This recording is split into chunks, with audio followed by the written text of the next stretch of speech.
Olá, estudantes. Eu sou o professor Sérgio Mangolin, da disciplina Filosofia das Ciências Sociais. Vocês já estão aí no processo final das atividades, né? Hoje é dia 4 de novembro, portanto, é o último dia da TD3, mas amanhã, de acordo com a nossa agenda pedagógica, entre os dias 5 e 11 de novembro, vocês terão uma semana aí de reabertura das atividades.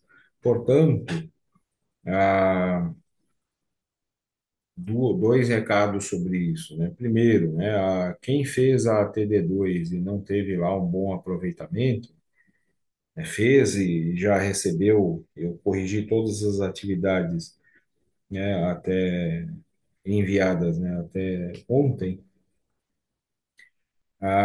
Quem não recebeu lá uma avaliação muito boa, enfim, eu deixei a recomendação ali para aproveitar esta fase agora para refazer e tal.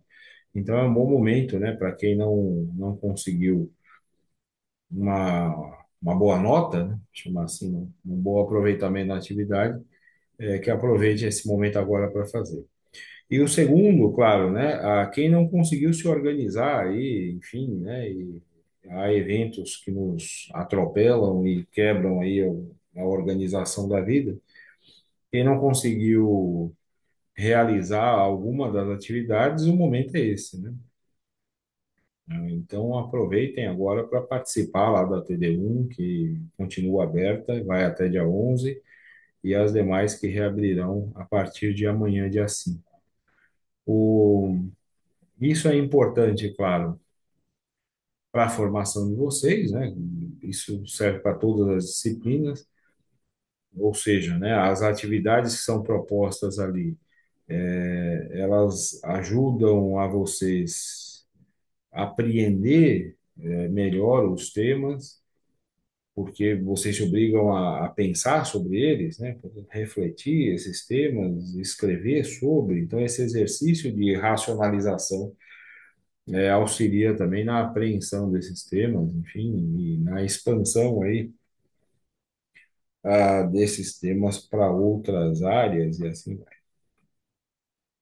Então, isso é importante para a formação de vocês e também, claro, isso é importante para a composição da nota final. Então, os pontos dessas atividades são fundamentais para que vocês atinjam a média, né, necessária para aprovação. Lembrem que a avaliação presencial ela vai de 0 a 4 pontos. Para a média, a média mínima para aprovação é 7. Então, vocês precisam de pelo menos, assim, né, se considerar que vai tirar a nota máxima na avaliação presencial, que são os 4 pontos, né? Vocês precisam de pelo menos 3 pontos das atividades, né? Isso não é pouca coisa, né? Então, eu recomendo fortemente, né? E assim, há a possibilidade de não ter a nota máxima na avaliação presencial. Então, aumenta ali a necessidade dos 6 pontos que estão distribuídos naquelas 3 atividades. Então, se esforcem aí, né? Quem não conseguiu fazê-las, para fazê-las aí nessa semana. Bom, eu falei para vocês, né? Esse aqui é o nosso segundo e último encontro deste bloco, e deste ano. Ah, eu disse da primeira vez que a nossa intenção nesses encontros, é claro que seria sempre melhor poder conversar com vocês diretamente, né? Mas, enfim, a gente compreende aí o tempo e a disposição que vocês têm. A ideia é sempre a gente tentar avançar em alguns temas que nós não pudemos, né, avançar em algumas questões, né, não pudemos tratar plenamente ali nas videoaulas e no material didático, né, e também a partir da participação de vocês ali no fórum, na TD2, né, que vocês têm que escrever sobre essas coisas, conseguir pegar algumas tendências, enfim, que podem nos servir para para um bom debate aqui. Eu escolho aqui para o nosso último encontro tentarmos refletir um tanto dos desdobramentos das ciências sociais, que são desdobramentos das ciências de um modo geral, se não das ciências do modo geral, deixa eu precisar isso melhor, né? Pelo menos de uma dada representação que se tem das ciências de um tempo para cá. E eu não estou falando de pouco tempo, né? A gente está falando de mais de um século para cá, pelo menos. Por que pensar nesses termos, né? Se a gente pensar nas ciências, vamos tratar assim só nesses dois campos, as ciências naturais e as ciências sociais. Se a gente pensar nas ciências naturais, nós temos avanços significativos, assim, mas gigantescos, né? No último século e meio nesse campo. E avanços que continuam, né? Avanços que não param.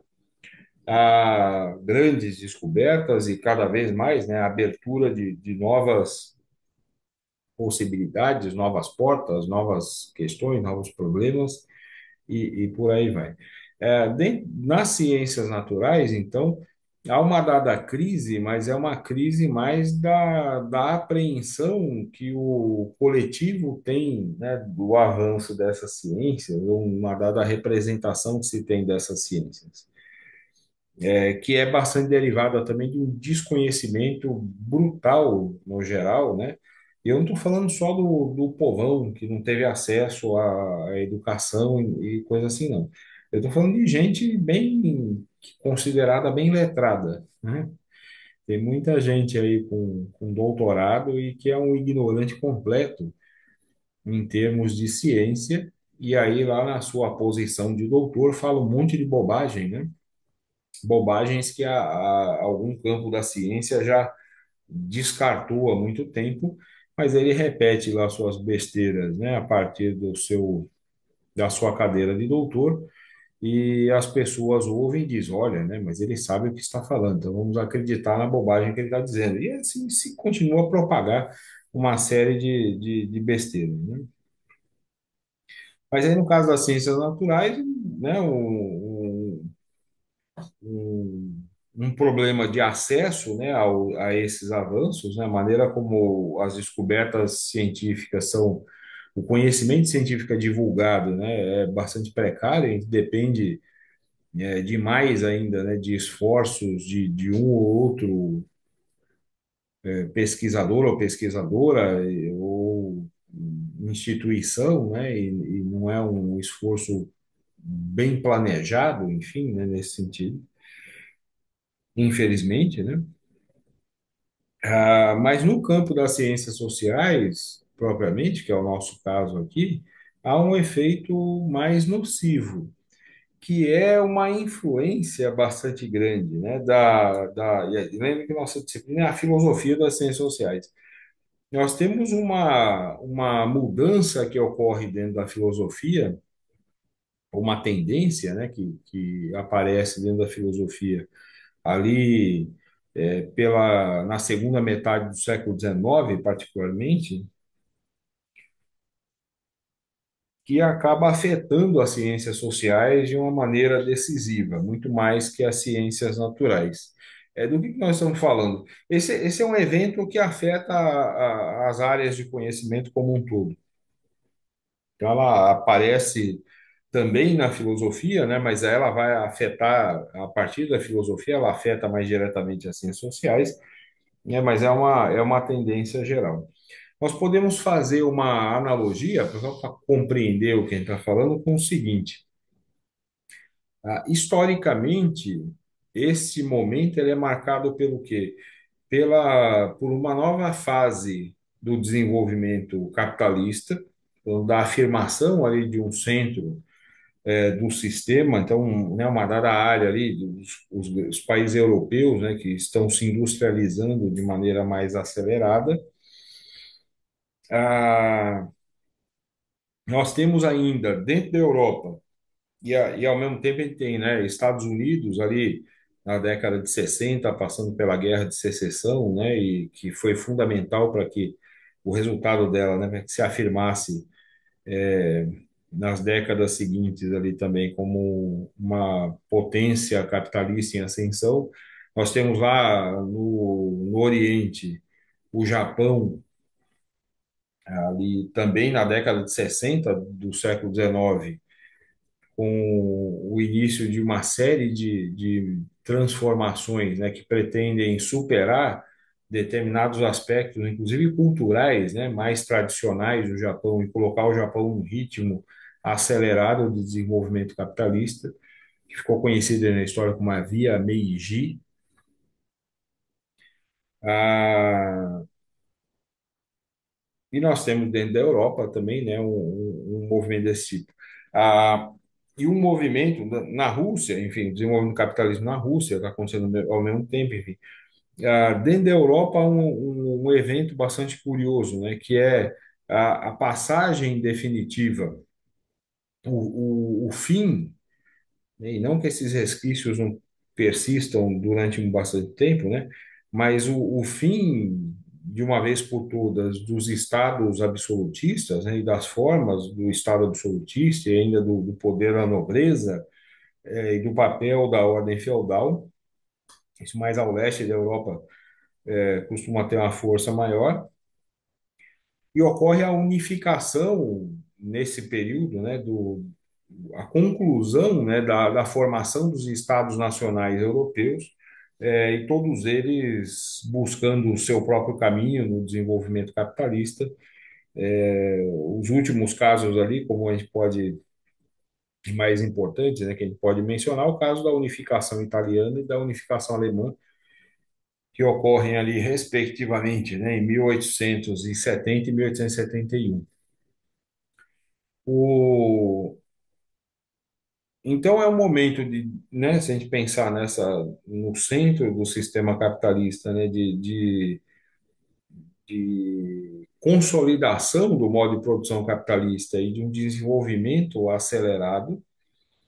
Esse desenvolvimento acelerado gera, né, aquele processo de concentração de capitais, né, e de riquezas, portanto, as indústrias cada vez maiores.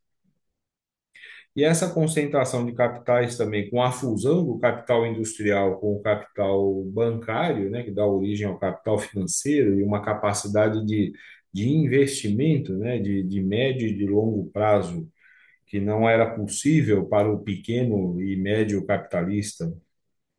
Se a gente pensar ali na fase inicial da Revolução Industrial, né, isso vai possibilitar ou vai impelir esses países do centro do sistema a um novo processo de disputa por mercados consumidores de suas mercadorias, né, de seus produtos industrializados e, portanto, a uma nova forma e bastante mais agressiva, né, não só na dominação direta, mas também na disputa por esses territórios entre as potências capitalistas, que vai desembocar lá na Primeira Guerra Mundial e aquela coisa toda. Mas uma nova forma de dominação, uma forma bem mais agressiva, né? Que nós vamos chamar historicamente de neocolonialismo,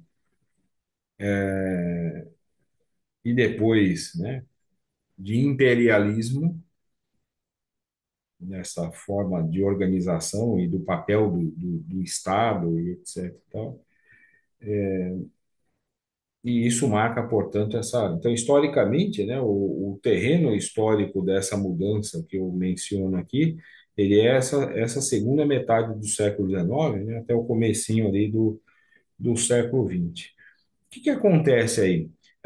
Vamos pegar a economia, né, a ciência econômica como um exemplo que pode nos servir para as demais. Ah, o Marx, que vocês estudam, um das três grandes correntes aí do pensamento dentro das ciências sociais que vocês estudam, ele vai chamar atenção para isso já. Vocês vejam que o Marx morreu em 1883, né? Ele é de 1818, morreu em 1883. Ele vai chamar a atenção já, e ele está escrevendo isso ali na metade do século XIX, na década de 50 do século XIX. Ele vai chamar a atenção para um negócio que ele vai começar a tratar como economia vulgar. Então, ele estuda tudo que se tinha produzido ali sobre economia, etc e tal, e mais próximos ali no tempo, né? Ele está e pensando em sociedades burguesas, né? E sociedades capitalistas propriamente depois. Ele vai pegar ali o David Ricardo, o Adam Smith, enfim, os fisiocratas, né? Do modo geral, que é a primeira corrente econômica propriamente ali. Vai estudar, vai recorrer inclusive a textos mais antigos, né, coisas da antiguidade, vocês encontram recorrentemente menções dele ali do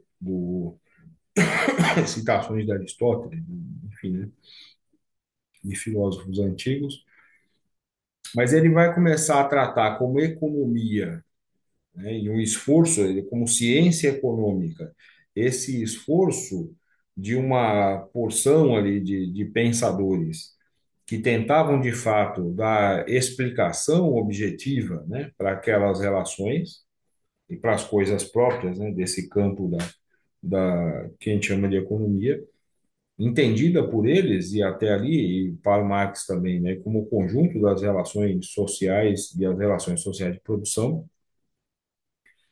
E ele começa a chamar um outro grupo que é bem mais jovem, né, e está produzindo nessa época, que ele começa a chamar já de economistas vulgares. O que é essa economia vulgar? O que o Marx vai chamar com esse nome é o seguinte: olha, existe um determinado momento em que os economistas deixam, e não que todos os economistas deixam, né, mas assim, que se torna uma tendência dentro dessa área do conhecimento, não a tentativa de explicação dos fundamentos, né, das relações sociais, enfim, das questões econômicas, mas produzir uma teoria apologética do capitalismo. Portanto, ele vai passar a chamar de economia vulgar não mais um esforço, né, de se produzir conhecimento na área econômica, mas um esforço para se produzir um discurso que fundamente e que resguarde, que auxilie a reprodução da ordem capitalista. Um discurso que faz a defesa, né, às vezes uma defesa, não uma defesa cega, né, mas a tentativa de uma defesa fundamentada teoricamente da sociedade burguesa. Você não vai encontrar desta forma, né, assim, dessa essa intenção no Adam Smith ou no David Ricardo, por exemplo, que eles eram simpáticos à sociedade burguesa, não há dúvida, né? Mas, assim, o esforço deles é de compreensão dessas relações, né, em primeiro lugar, que é o esforço científico. O que o Marx está chamando de ciência vulgar, de economia vulgar, é esta coisa produzida com a única finalidade de fazer a defesa desse tipo de sociedade. Ora, esse evento que vai acontecer na economia acontece em todos os campos da ciência e acontece também na filosofia, né? E em cada lugar ele vai se manifestar de um jeito diferente. E vejam que as ciências sociais elas são organizadas, sistematizadas, bem no meio desta confusão, né? Elas vão aparecer com esses nomes e mais ou menos organizadas ali na virada já do século, né? Do 19 para o 20, mas elas já vêm sendo organizadas, pensadas, enfim, né? Num período anterior e vai persistir ainda nas primeiras décadas do século XX para aparecerem, né? Para se consolidarem como ciências autônomas. Na filosofia, isso está acontecendo também. Qual é a manifestação disso mais direta, né? Existe ali, em meados do século XIX, o início de um questionamento aos sistemas filosóficos, né? Como se eles não servissem para mais nada. Na verdade, o que nós temos, né, e talvez o Hegel tenha sido o último representante disso, o Hegel morreu em 1831, né? e seus seguidores. Aí, de novo, né, não é que deixe de existir, né? Mas o que se torna tendência, principalmente, é um tipo de manifestação filosófica que não vai mais dar conta de pensar uma fase progressista do desenvolvimento capitalista.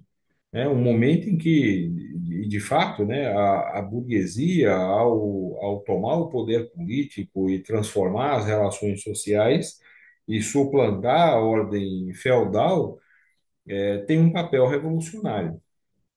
Essa filosofia, a filosofia própria dessa fase de ascensão do capitalismo, e do papel revolucionário, né, que a burguesia cumpre na Europa nesse período, é uma filosofia que vai se expressar ainda muito próxima das ciências, do que é chamado de ciências positivas, e muito próxima desses grandes sistemas filosóficos, né, que vão apresentar ali uma dada compreensão de começo, meio e fim, né, inclusive dentro do idealismo filosófico, apresentando uma dada ideia, uma dada noção de razão da história, como Hegel vai fazer, né, e de uma finalidade do processo histórico, né, quer dizer, como se as coisas todas, desde sempre, né, e até o fim, caminhassem seguindo um caminho predestinado, né? É uma teleologia idealista, evidentemente, né, mas um caminho para um fim predestinado, ainda que os humanos não soubessem disso. Esta filosofia ainda, né, essa filosofia idealista, ela serve para esse processo de ascensão, né? Essa outra filosofia materialista e de um materialismo mecânico, de tendência positivista e tal, serve nesse período ainda. Um grande incentivo, né, ao desenvolvimento científico, técnico, tecnológico, enfim, acontece nesse período associando ciência e filosofia. E quando ocorre, né, a consolidação da burguesia no poder das relações sociais capitalistas, e quando passa a ocorrer a disputa interimperialista, né, primeiro do capital monopolista, depois entre as potências imperialistas, e esse novo tipo de dominação, né, sobre e a repartição do mundo, enfim, né, e a dominação sobre outros povos, a filosofia tende a abandonar isso. A burguesia deixa de ter uma posição, né, e cumprir historicamente uma função revolucionária e passa a fazer a defesa da sua própria ordem. E a defesa da sua própria ordem, esta ordem que gera também suas contradições. Então, lembre que nessa época também nós temos lá grandes movimentos operários, né, a organização de partidos operários. Tem um movimento cartista na Inglaterra antes da metade do século XIX. A gente tem aquelas movimentações na França gigantescas, as revoluções de 1848. Nós temos a Comuna de Paris em 1871, né, a tomada ali do poder na França pelos trabalhadores, ainda que por pouco tempo. Portanto, o que emerge ali, né, como contradição e como uma força transformadora e revolucionária é um novo movimento que está dizendo assim, ó, essa sociedade aqui, ó, legal, esse desenvolvimento técnico, tecnológico, desenvolvimento das forças produtivas, ótimo. Só que nós podemos dar um passo além disso, né? E evitar, em lugar da concentração das riquezas, criar relações sociais baseadas no trabalho coletivo e na socialização, né? Portanto, não só do trabalho, mas também da riqueza social produzida.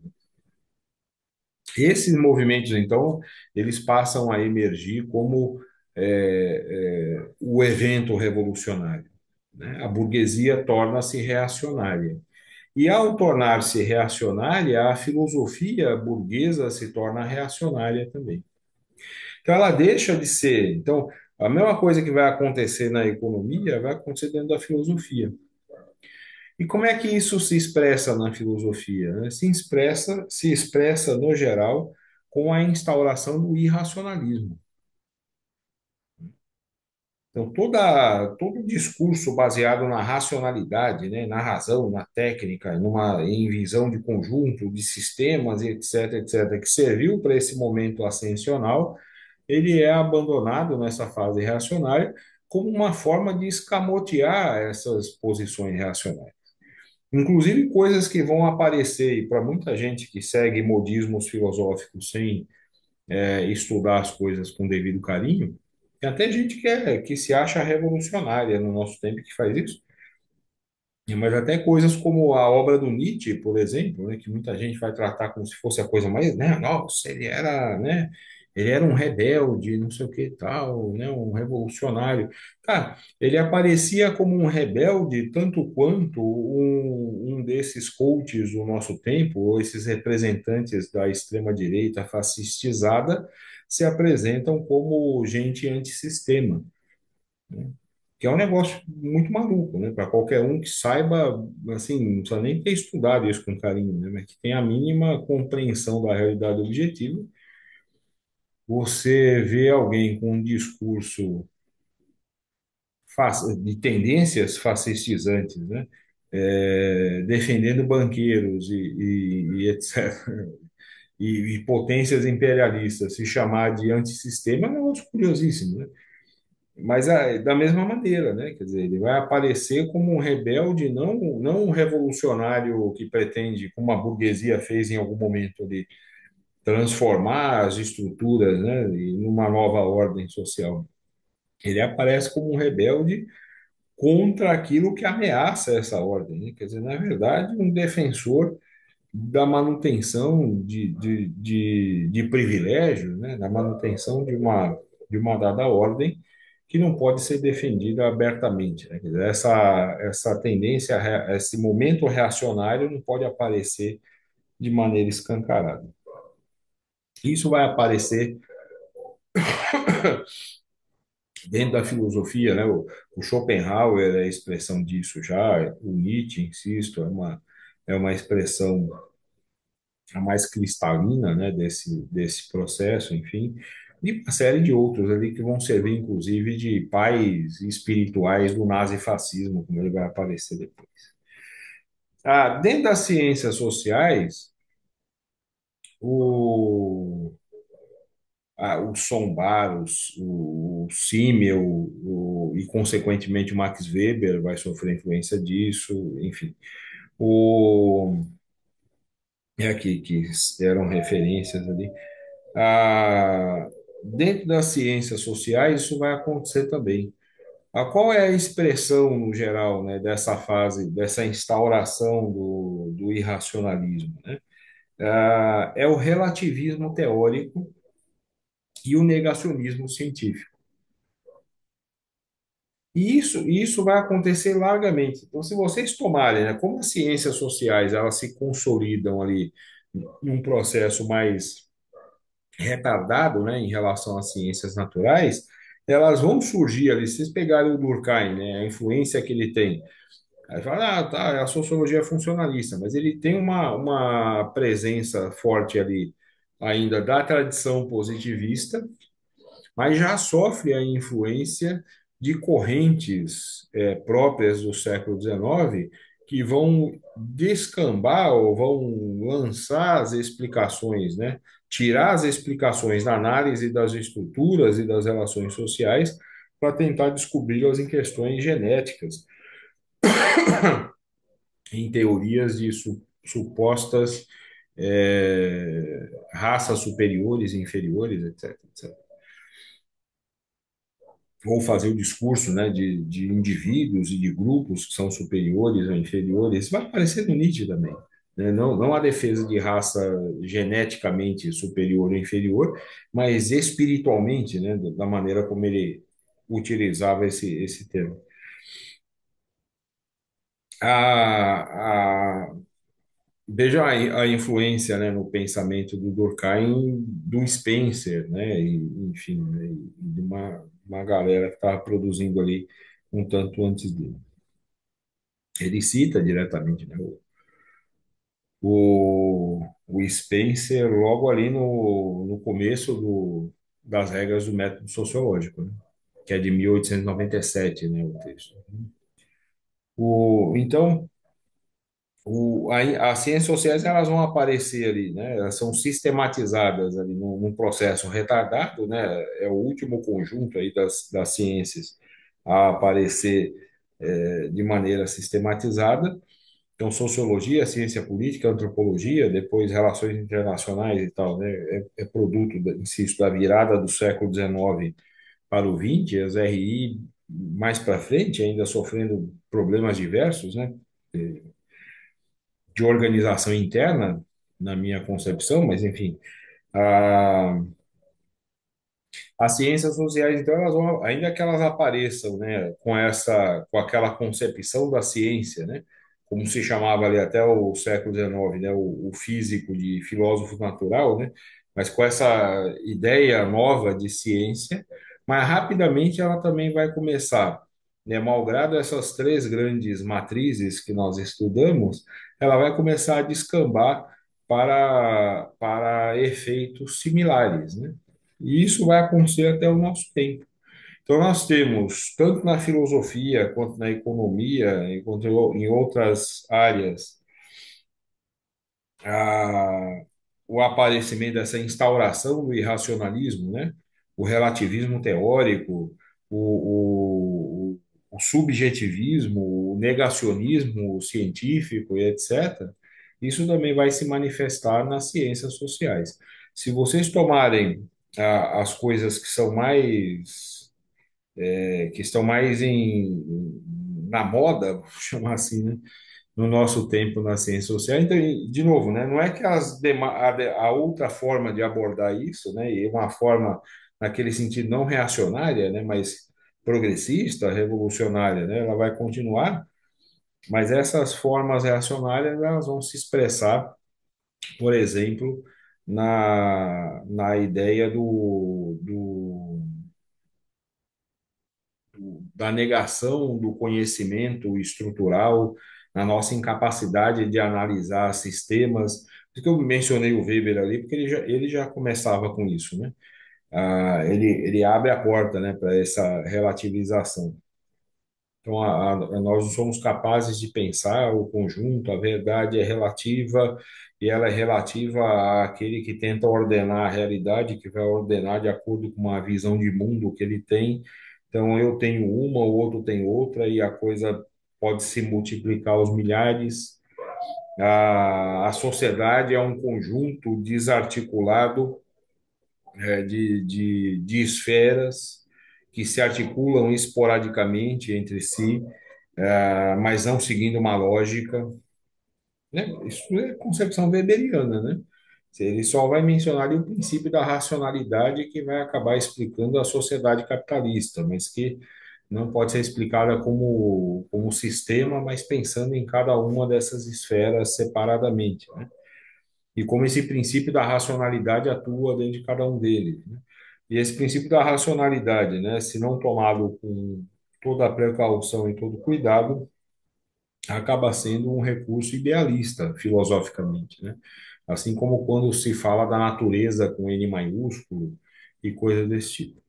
Quer dizer, você pode substituir isso pela palavra Deus, né? Então, nós estamos no campo da filosofia idealista e não no campo da filosofia materialista, que deve servir de base para a ciência, né? Já que estamos tratando de coisas que vão ser observadas, né? E quanto mais o nosso tempo, né, nós vamos cair nessa coisa do estudo de caso, né, do foco, né, cada vez mais centrado em algo muito específico, sem estabelecer relações, né, com questões mais amplas, e no relativismo teórico e no subjetivismo levado ao extremo, né? Ao ponto de o senso comum passar a absorver essa ideia de que a verdade é a verdade de cada um, portanto, basta que eu acredite nisso, isso é verdade, eu acredito nisso, você não, é verdade para você e para mim não, então pronto, resolveu assim. E objetivamente as coisas não são assim, né? Evidentemente, né?